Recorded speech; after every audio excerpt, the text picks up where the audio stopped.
Kaleshwaram project అవినీతి జరిగింది అని గతంలో స్వయాన నరేంద్ర మోడీ గారే అన్నారు. అందులో అది వైట్ ఎలిఫెంట్, అది ఒక ఏటీఎం బ్యాంక్ లాగా అయిపోయింది అని చెప్పేసి గతంలో మీలాంటి నాయకులు విమర్శలు చేశారు. ఈ రోజున ఎంక్వైరీలు జరుగుతూ ఉన్నాయి. ఏ రకంగా చూస్తారు? మీ పాయింట్ ఆఫ్ వ్యూ ఏంటి? ఈ రోజున కాళేశ్వరం మీద జరుగుతున్నటువంటి ఎంక్వైరీస్ని ఏ రకంగా చూస్తారు? కాళేశ్వరం ప్రాజెక్టు నిర్మాణంలో అవినీతి జరిగింది అనేటువంటి లైన్కి భారతీయ జనతా పార్టీ బూత్ అధ్యక్షుని దగ్గర నుంచి మొదలుకుంటే ప్రధానమంత్రి దాకా అందరిది ఒకటే line. There is no second opinion. కాకపోతే ఇప్పుడు రాష్ట్రంలో అధికారంలోకి వచ్చినటువంటి కాంగ్రెస్ ప్రభుత్వం ఒక రిటైర్డ్ గౌరవ న్యాయమూర్తి గారి చేత విచారణ కొనసాగిస్తుంది. ఆ విచారణలో 115వ సాక్షిగా నిన్న మాజీ ముఖ్యమంత్రి చంద్రశేఖరరావు గారిని విచారణకు పిలిచినట్టు చూసినాం. సో ఆ కమిషన్ ఏం రిపోర్ట్ ఇస్తుంది? కమిషన్ ఇచ్చినటువంటి రిపోర్ట్ మీద ఈ కాంగ్రెస్ ప్రభుత్వం ఏమైనా చర్య తీసుకుంటుందా, లేదా చంద్రశేఖరరావు గారిని కాపాడాలనుకుంటుందా? లేదు వాళ్ళు చర్య తీసుకుంటే ఇబ్బంది అవుతుందని అనుకుంటే భారత ప్రభుత్వానికి ఉత్తరం రాసి ఇగో ఇది పీసీ ఘోష్ గారి కమిషన్ ఇచ్చినటువంటి నివేదిక, దీని ప్రకారం కేసీఆర్ గారు ఇక పలానా వ్యక్తులు అవినీతికి పాల్పడ్డారు, వీళ్ళ మీద సిబిఐ విచారణ జరపండి అని అడుగుతారా? వీళ్ళు వెయిట్ అండ్ సీ. లాస్ట్కి వచ్చింది కదా, ఇక నాకు తెలిసి కేసీఆర్ గారే చివరి సాక్షి అని అనుకుంటాను. చూద్దాం కమిషన్ ఏం రిపోర్ట్ ఇస్తుంది, రాష్ట్ర ప్రభుత్వం ఏం నిర్ణయం తీసుకుంటే చూద్దాం. We will fight against the corruption of Kaleshwaram. There is no full stop. Till the investigation is completed we will fight for it. ఏదేమైనా భారత్ సూపర్ పవర్ కావాలి అని 2047లో మోడీ గారు కలలు కంటా ఉన్నారు. నిజంగానే వికసిత్ భారత్ కావాలి అని అంటే ఎలాంటి రెవెన్యూలను ఉపయోగించుకుంటారు, ఎలాంటి వనరులను ఉపయోగించుకుంటారు, సూపర్ పవర్ భారత్గా ఎప్పుడు తీర్చిదిద్దుతారు? మీకున్నటువంటి ఆశలేంటి, ఆశయాలేంటి ఈ దేశం పట్ల? ఈ దేశానికి ఉన్నటువంటి గొప్ప సంపద యువకులు, ఈ దేశ యువత. 10 మంది ఇనుప కండరాలు, ఉక్కు నరాలు ఉన్నటువంటి యువకులను ఇస్తే ఈ దేశ గమనాన్ని, గతిని మారుస్తానని చెప్పిన స్వామి వివేకానందుడు నడయాడిన ఈ నేల మీద నాటి నరేంద్రుడు అన్నటువంటి కళని నేటి ఈ నరేంద్రుడు పూర్తి చేయబోతున్నాడు. ప్రపంచంలో మీరు ఏ దేశానికి పోయినా ఆ దేశంలో ఉన్నటువంటి గొప్ప గొప్ప కంపెనీలను నడుపుతున్నది, శాసిస్తున్నది, పాలిస్తున్నది ఇండియన్స్. మీరు ఆబుదాబికి పోయినా, అమెరికా పోయినా, అడిలైడ్ పోయినా, ఆస్ట్రేలియా పోయినా ఐఎమ్ ఎన్ ఇండియన్ అని ఇలా గర్వంగా 56 అంగుళాల ఛాతిని ఉబ్బించుకొని చెప్పుకునేంత ధైర్యాన్ని ఇచ్చినటువంటి నాయకుడు నరేంద్ర మోడీ గారు. భారతదేశం వికసిత భారత్గా 2047కి ఎదగాలన్నా, నలంద లాంటి యూనివర్సిటీని తిరిగి మేము ఓపెన్ చేస్తూ ఉన్నా, భారతదేశం విశ్వగురుగా మలచబడాలన్నా, భారతీయుల యొక్క శక్తి ప్రపంచానికి తెలవాలన్నా, ఇప్పటికే గత 11 సంవత్సరాల పాలనలో నరేంద్ర మోడీ గారు వేసినటువంటి అడుగుల వల్ల నేను మళ్ళీ చెప్తా ఉన్నా, ఇవాళ భారతదేశం కాదు ప్రపంచంలో ఏ నూక్ అండ్ కార్నర్కి పోయినా ఇంతకుముందు నీ దేశం అంటే ఏదని చెప్పుకోవడానికి భయపడే స్థితి నుంచి ఐఎమ్ ఎన్ ఇండియన్ అని గర్వంగా చెప్పుకునే రీతి లోపల భారతీయుల గౌరవాన్ని పెంచిన నాయకుడు నరేంద్ర మోడీ గారు. ఖచ్చితంగా వికసిత భారత్ లక్ష్యంతో పాటు భారత్ని విశ్వగురువుగా చేస్తాం, ప్రపంచంలో అగ్రమాగా నిలబెడతాం. దానికి అంతా కర్త కర్మ క్రియ ఎవరంటే ఈ దేశంలో ఉన్నటువంటి యువత.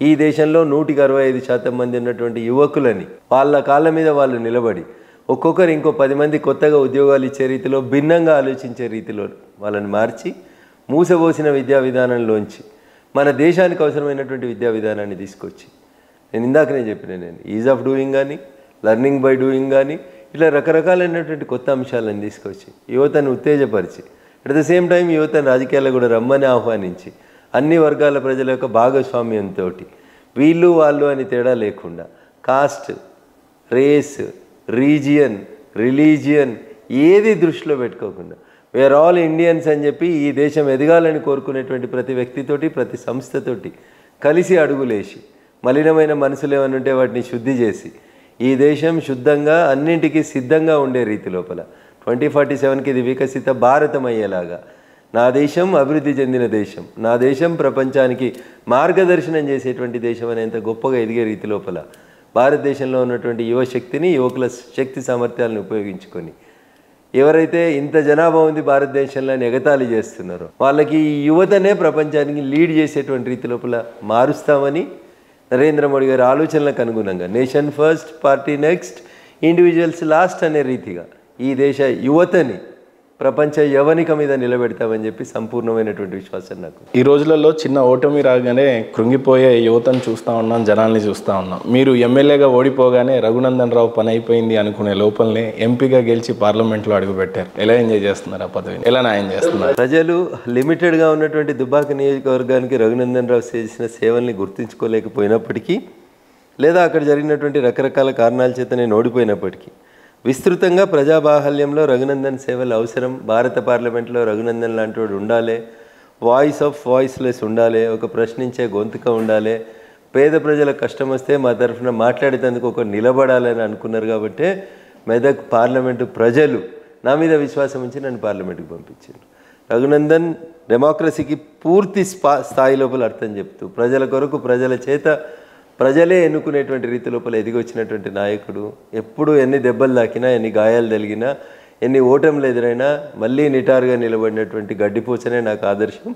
అట్లే నిలబడతాను, అట్లే ఎదుగుతాను. ఈ గొంతులో శ్వాస ఉన్నంతసేపు I will stand for my people. చిన్న బాధ్యతను తీసేసి పెద్ద బాధ్యతను ఇచ్చారు. ఎలాంటి లక్ష్యాలను ముందు పెట్టుకున్నారు? బాధ్యత కంటే ఎక్కువ పనిచేసేటువంటి ఏరియా పెరిగిందని అనుకుంటున్నాను. ఇంతకాలం మెదక్ ఎంపీ ఎవరు అంటే పార్లమెంట్లో ఎప్పుడు ఎవరు కనబడ్డారో కనబడలేదో నాకు తెలియదు. కానీ రఘునందన్ రావు మా ఎంపీ అని గర్వంగా మా మెదక్ ప్రజలు చెప్పుకునేలాగా మెదక్ ప్రజల గొంతుకనై నిలబడతా ఉన్నా, మెదక్ జిల్లాలో ఉన్నటువంటి సమస్యల్ని భారత పార్లమెంట్ దృష్టికి తీసుకొస్తా ఉన్నా. నాట్ ఓన్లీ మెదక్, తెలంగాణకు సంబంధించిన ఏ అంశమైనా, ఆదిలాబాద్కు రైలు రాకున్నా, ఆర్మూర్లో రైల్వే స్టేషన్ కావాలన్నా, ఇట్లా ఏది కావాలన్నా రఘునందన్ మా గొంతుగా నిలబడతాడు అనేటువంటి తెలంగాణ ప్రజల విశ్వాసాన్ని సంపూర్ణంగా నిలబెడతానని చెప్పి నేను ఈ సందర్భంగా మీ ద్వారా ఈ దేశ ప్రజలకు తెలియజేయాలి. ఈ 11 సంవత్సరాల సుదీర్ఘ ప్రయాణం గురించి ఫస్ట్ మాట్లాడి దాని తర్వాత ఎకనామీ గురించి, భారత్ సూపర్ పవర్ ఎలా ఎదుగుతుంది అనే విషయాల మీద చర్చిద్దాం. సో 11 సంవత్సరాల సుదీర్ఘమైన బీజేపీ ప్రయాణం గురించి చెప్పాలంటే ఏం చెప్తారు సార్? ఎలాంటి ఎమోషన్స్ ఉన్నాయి? సేవ, సుపరిపాలన, సుశాసన్, ఇవి తప్ప మాకు ఇంకొక ఆలోచన లేదు.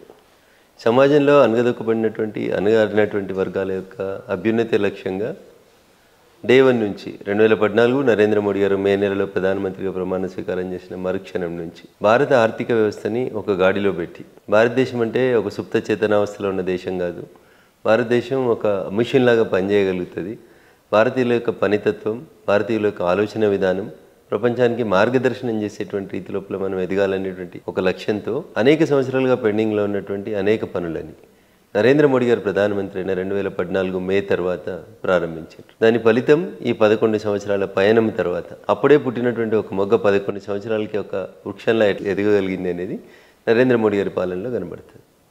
ఉదాహరణకి ఆర్థిక వ్యవస్థ గురించి చాలామంది మాట్లాడుతూ ఉంటారు. ఎందుకంటే వారికంటే ముందు పనిచేసినటువంటి వారు, ఈ దేశానికి ప్రధానమంత్రిగా పనిచేసిన వారు, రిజర్వ్ బ్యాంక్ ఆఫ్ ఇండియా గవర్నర్గా చేసినారు, దేశానికి ఆర్థిక మంత్రిగా చేసినారు, ఎక్కడో పెద్ద పెద్ద కాలేజీలలో, ఆక్స్ఫర్డ్ లాంటి కాలేజీలలో చదువుకున్నటువంటి వారు, మేధావి ఆర్థికవేత్త అని పేరున్నటువంటి వారు నరేంద్ర మోడీ గారి కంటే ముందు 10 సంవత్సరాలు ఈ దేశాన్ని పాలించారు. అప్పుడు ఈ దేశ ఆర్థిక వ్యవస్థ ఎట్లా ఉండే, అప్పుడు ఈ దేశ జీడిపి ఏ రకంగా ఉండే, ఎందుకు భారతదేశం నరేంద్ర మోడీ గారి నాయకత్వంలో 4వ అతిపెద్ద ఆర్థిక వ్యవస్థగా ఎదగగలిగింది, ఇదే పనిని అప్పుడున్నటువంటి భారత ప్రధాని లేదా ఆర్థికవేత్త అని చెప్పుకున్నటువంటి మన్మోహన్ సింగ్ గారు ఎందుకు చేయలేకపోయినారు.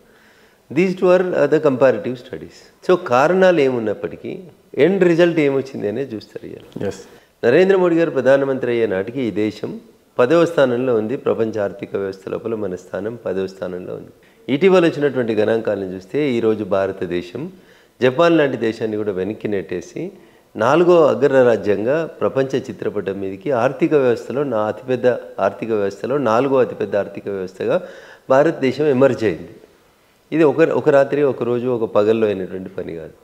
11 సంవత్సరాల నిరంతర శ్రమ, నేషన్ ఫస్ట్ అనేటువంటి ఒక త్యాగమూర్తి చేతిలో, ఒక గొప్ప వ్యక్తి చేతిలో ఈ దేశం నడిచింది. కాబట్టి నేషన్ ఫస్ట్, పార్టీ నెక్స్ట్ అనుకున్నారు. కాబట్టి నరేంద్ర మోడీ గారు 2047 వికసిత భారత్ అనేటువంటి ఒక లక్ష్యాన్ని తన ముందుంచుకొని, వారు ఏది స్టార్ట్ చేసినా ప్రతిపక్షం వాళ్ళు విమర్శించినప్పటికీ తన ఆలోచన విధానాన్ని ఈ దేశ ఆర్థిక వ్యవస్థతో జోడించి ఈ దేశ ఆర్థిక వ్యవస్థని స్ట్రీమ్లైన్ చేస్తే ఈరోజు భారత ఆర్థిక వ్యవస్థ $4.19 ట్రిలియన్ ప్రపంచంలోనే 4వ ఆర్థిక వ్యవస్థగా ఎదగగలిగింది నరేంద్ర మోడీ గారి నాయకత్వం. నథింగ్ బట్ 1,87,00,000 కోట్ల ఎకనామీ అంటే ఇది కలగనమని చెప్పారు. అబ్దుల్ కలాం గారు చెప్పారు, బాగా గొప్ప కళలు కనాలి, ఆ కళల్ని అచీవ్ చేయడానికి పని చేయాలని.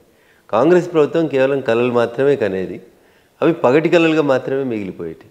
కానీ నరేంద్ర మోడీ గారు వచ్చిన తర్వాత మేక్ ఇన్ ఇండియా స్టార్ట్ చేసిన, స్టార్టప్ ఇండియా అన్నా, ఫిట్ ఇండియా అన్నా, ఖేలో ఇండియా అన్నా, ఇంకేదన్నా నరేంద్ర మోడీ గారి లక్ష్యం ఈ దేశం అగ్రగామిగా నిలబడాలనేదే వారి కోరిక. మరొక మాట చెప్పిండ్రు, యోగా అనేది భారతదేశం నుంచి ప్రపంచానికి నేర్పబడినటువంటి ఒక ప్రాచీన విద్య. యోగాని ప్రపంచాన్ని మళ్ళొకసారి గుర్తించేలా చేయాలని మోడీ గారు ఒకసారి చెప్తే అనేక ఇస్లామిక్ దేశాలతో సహా, నేను ఇవాళ ఇస్లామిక్ అనే పదం ఎందుకు వాడుతున్నా అంటే మోడీ గారు అనగానే దాన్ని వ్యతిరేకించే వాళ్ళంతా అదే సమాజానికి సంబంధించిన వాళ్ళని చెప్తారు. కానీ ఆ దేశాలు కూడా, ఆ దేశాల్లో ఉన్నటువంటి ప్రజలు కూడా దాదాపు 173 దేశాలు ప్రపంచంలో ఒక పిలుపుతోటి యోగాని, అంతర్జాతీయ యోగాని అంతర్జాతీయంగా గుర్తించారు. జూన్ 21ని అంతర్జాతీయ యోగా దినోత్సవంగా జరుపుతున్నారు. ఈ సంవత్సరం 11వ యోగా దినోత్సవాన్ని ప్రపంచవ్యాప్తంగా జరుపుకోవడానికి ఏర్పాట్లు జరుగుతూ ఉన్నాయి.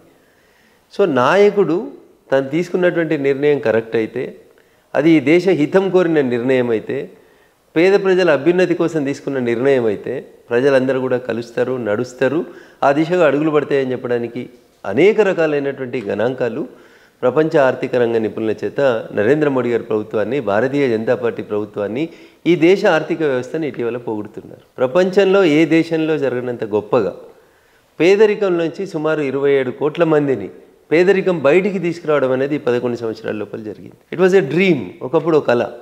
ఇది అవుతుందా? భారతదేశంలోంచి పేదరికాన్ని ఎరాడికేట్ చేయొచ్చా? చేయగలుగుతాము అని చెప్పి చూపించినటువంటి ఒక గొప్ప సాధకుడు నరేంద్ర మోడీ గారు. అందుకనే వారి నాయకత్వంలో వారంత గొప్పగా ఆక్స్ఫర్డ్లో, కేంబ్రిడ్జ్లో, ఇంకెక్కడ చదవకున్నా, వారంత గొప్పగా ఆంగ్లంలో ఉపన్యాసాలు ఇవ్వలేకపోయినా, రూట్ నుంచి మేక్ ఇన్ ఇండియా అనే కాడ నుంచి మొదలుకుంటే నాకు మొన్న వచ్చినటువంటి ఆపరేషన్ సింధూర్ సందర్భంగా పక్క దేశం మన దేశంలోకి చొరపాట్లు చేద్దామని అనేక రకాలైనటువంటి ప్రయత్నాలు చేస్తే, మన దేశంలో ఉన్న ప్రతిపక్షాలు ఏం మాట్లాడుతున్నాయి అనేది పక్కన పెడితే మహేందర్ గారు, పక్క దేశ ప్రధానమంత్రి అంగీకరించినటువంటి ఒక మాట అందరం చూసినాం, ప్రపంచం అంతా మీడియా ముందు చెప్పిండు. మేము 9వ తారీఖు రాత్రి దాడులు చేద్దామని మేమంతా ప్రిపేర్ అయి ఉంటే, ఆ రాత్రి భారతదేశం జరిపినటువంటి దాడులతోటి మా వెన్నెముక విరిగిపోయినట్టు అయిపోయింది అని చెప్పిండు.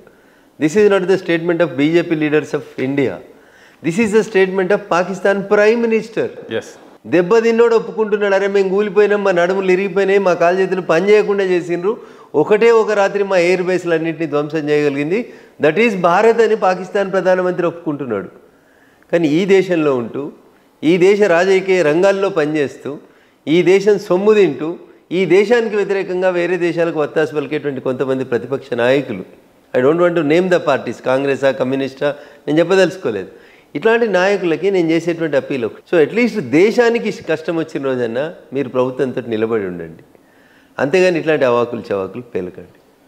ఇన్కమ్ ట్యాక్స్ విషయానికి వస్తే కూడా చాలా సందర్భంలో భారతదేశంలో ఇన్కమ్ ట్యాక్స్ మా అంటే 50,000 పెంచుతారు, ఎక్కువ అంటే 1,00,000 పెంచుతారు అనే స్థితి నుంచి ఒకటేసారి గత 11 సంవత్సరాల నరేంద్ర మోడీ గారి పాలనని మీరు గమనిస్తే, పేద మధ్యతరగతి ప్రజలు ఎవరైతే ఇన్కమ్ ట్యాక్స్ స్లాబ్లోకి వచ్చి అవస్థలు పడుతున్నారో వాళ్ళందరినీ దృష్టిలో పెట్టుకొని 12 లక్షల వరకు ఇన్కమ్ ట్యాక్స్ ఎగ్జంప్షన్ ఇవ్వాలనే ఒక నిర్ణయం ఈ దేశ ఆర్థిక వ్యవస్థలో ఉన్నటువంటి ఏ నిపుణుడు కూడా ఆలోచించలేదు ఇంతవరకు. మేబీ నా భూతో నా భవిష్యత్తు లాగా అంత మళ్ళీ ఎప్పుడు కూడా భవిష్యత్తులో ఏ ప్రధాని కూడా ఇంత గొప్ప నిర్ణయం తీసుకోలేరు. ట్రూ. సో ఇట్లాంటి నిర్ణయాలు తీసుకుంటూ ముందుకు పోతూ ఉంటే బురద జల్లాలనుకునేటువంటి మిత్రులకి రాజకీయ పరంగా we welcome them, we know how to defend our party and how to attack on the other parties. మా ఉద్దేశం అది కాదు.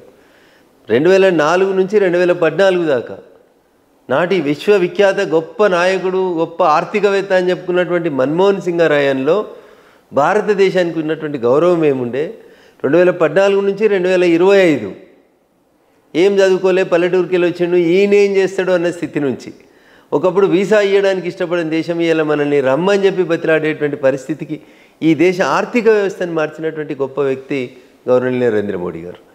సో వినడానికి చాలామందికి ఇష్టం ఉండకపోవచ్చు, నచ్చకపోవచ్చు, but these are the facts. ఉత్తగానే 10వ స్థానంకి వెళ్ళి ఉత్తగానే 4వ స్థానానికి భారత ఆర్థిక వ్యవస్థ పెరగదు కదా. దాని వెనకాల ఉన్న కృషి, దాని వెనకాల ఉన్నటువంటి ఆలోచన, మన ఆపరేషన్ సింధూర్లో వాడినటువంటి బ్రహ్మోస్లు, తేజస్లు, రకరకాలైనటువంటి యుద్ధానికి సంబంధించినటువంటి పరికరాలన్నీ ఈ దేశంలో తయారైనాయని మనం గర్వంగా చెప్పుకోవాల్సినటువంటి పరిస్థితి. దాదాపు 1.27 లక్షల కోట్ల రక్షణ ఉత్పత్తుల్ని భారతదేశం గత సంవత్సరం ఉత్పత్తి చేసింది. 1.27 lakh crores ఉత్పత్తి చేయగలిగింది ఒక రక్షణ రంగం లోపల. అంతకుముందు ఎందుకంటే కాంగ్రెస్ వాళ్ళు ఉన్నప్పుడు 46,000 కోట్లు ఉత్పత్తి కాకపోతుంది. 46,000 కోట్లకి 1,27,000 కోట్లకు మధ్యలో ఉన్నటువంటి వ్యత్యాసం ఎంత? దాదాపు 174% పెరుగుదల కనిపించింది. దేంట్లో? రక్షణ రంగ ఉత్పత్తులలో. ఏమన్నారు? మేక్ ఇన్ ఇండియా అంటే నవ్విండ్రు. ఉత్తగా అదేదో సింహం బొమ్మ పెట్టుకొని చూసుకోవడానికి బాగా చేస్తా ఉన్నారు. మేక్ ఇన్ ఇండియాతో ఏం ఫలితాలు వస్తాయన్నారు.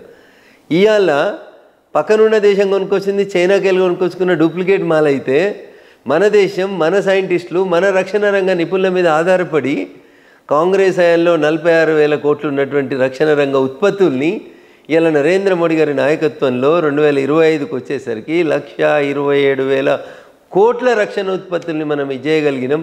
వివిధ దేశాలకు మనం ఎగుమతి చేసే స్థాయికి ఎదిగినామంటే this is the greatness of our honourable prime minister Narendra Modi గారు. రక్షణ రంగంలో ఎదిగినాం, మేక్ ఇన్ ఇండియాలో ఎదిగినాం, పాలసీ పెరాలసిస్లోంచి దేశం బయటకు వచ్చింది. సుబ్రహ్మణ్య స్వామి గారు ఒక దరఖాస్తు పెట్టి 2G స్పెక్ట్రమ్ మీద దర్యాప్తు జరిపించమని దరఖాస్తు పెడితే ఆయన పిటిషన్ ప్రధానమంత్రి గారి టేబుల్ నుంచి ప్రెసిడెంట్ గారికి పోవడానికి 18 నెలలు పట్టింది. That is the policy paralysis that was there in the Congress. కానీ ఇవాళ అట్లా లేదు, కుంభకోణం లేదు, అవినీతి లేదు. జిఎస్టీ మా మానస పుత్రిక అని చెప్తారు కాంగ్రెస్ వాళ్ళు. మేమే తీసుకొచ్చేందుకు ప్రయత్నం చేసినాము అంటారు.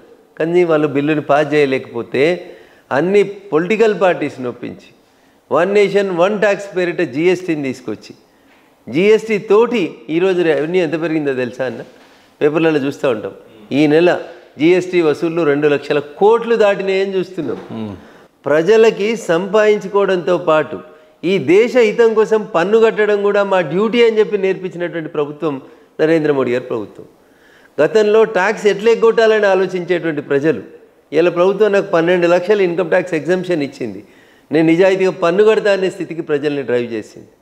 2 నుంచి 5% ఇన్కమ్ ట్యాక్స్ కట్టే స్థితి నుంచి ఇలా 25 to 30% దాకా భారతీయులు ఇన్కమ్ ట్యాక్స్ కట్టడానికి ఎదుగుతూ ఉన్నారు, ఇష్టపడతా ఉన్నారు. ఎందుకు? మేము కట్టే ప్రతి డబ్బు, మేము కట్టే ప్రతి రూపాయి ఈ దేశానికి ఉపయోగపడుతుంది, మా భవిష్యత్తుకు ఉపయోగపడుతుంది, మా భావితరాలకు ఉపయోగపడుతుంది అని ఆ నాయకుని మీద ఉన్నటువంటి విశ్వాసమే ప్రజల్ని ట్యాక్స్ కట్టేటువంటి దిశగా నడిపిస్తూ ఉంది. మరి మీ హయాంలో ఈ చర్యలు ఎందుకు తీసుకోలేకపోయినరు? మీరు బాగా చదువుకున్నలే కదా, ఆక్స్ఫర్డ్లలో కేంబ్రిడ్జ్లలోనే చదివి వచ్చిర్రు కదా, ఎందుకు మీరు భారత ఆర్థిక వ్యవస్థని ఒక ట్రాక్ మీద పెట్టలేకపోయినరు? 2G స్పెక్ట్రమ్ అంటే కుంభకోణం, బొగ్గు అంటే కుంభకోణం, క్రీడలు ఆడిపించమంటే కుంభకోణం, రోడ్లు వేయమంటే కుంభకోణం, ఇండ్లు కట్టమంటే ఆదర్శ కుంభకోణం, ఏమి చేయమన్నా కుంభకోణాలు చేసిన స్థితి నుంచి, ఏ పేపర్ తీసినా కుంభకోణాల పరిస్థితి నుంచి ఒక మౌన ముని అని చెప్పి ఈ దేశ ప్రధానిని వాషింగ్టన్ DC లాంటి పేపర్లు, వాషింగ్టన్ పోస్ట్ లాంటి పేపర్లు అవమానపరిచిన స్థితి నుంచి ఇలా మోడీ గారు ప్రపంచంలో ఏ దేశానికి పోయినా కొన్ని దేశాల అధ్యక్షులైతే సాష్టాంగ దండం పెడతా ఉన్నారు. ఇదంతా ఉత్తగానే జరగలేదు కదా మహేందర్ అన్న. ఒక అంకుటిత దీక్ష, ఒక మొక్కవోని ధైర్యం, నా దేశం నా దేశాన్ని అగ్రగామిగా చేయాలి, 2047 వికసిత భారత్ నా లక్ష్యం అని చెప్పుకొని ముందుకు పోతున్నటువంటి నాయకుడు నరేంద్ర మోడీ గారు. అందుకనే అన్ని బోల్డ్ డిసిషన్స్ ఎవరు ఎక్స్పెక్ట్ చేయలేదు. 5 లక్షలు ఉంటే ఇన్కమ్ ట్యాక్స్ 6 లక్షలు అవుతుంది అనుకున్నారు, 6 ఉంటే 7 అవుతుంది అనుకున్నారు తప్ప 6 12 అవుతుందని ఎవరు కలగనలేదు. అట్లా ఈ దేశం లోపల అనేక సంచలన నిర్ణయాలకి, అది ఆర్థిక రంగంలో అయినా ఇంకే రక్షణ రంగంలో అయినా సైనికులకి సామర్థ్యం పెంచడంతో పాటు కాన్ఫిడెన్స్ని ఇవ్వడం కోసం ఈ హిమ్సెల్ఫ్ వెంట్ మోడీ గారే అనేక సందర్భాల లోపల బార్డర్కి వెళ్ళి సైన్యంతో గడిపేటువంటి ప్రయత్నం చేసినారు.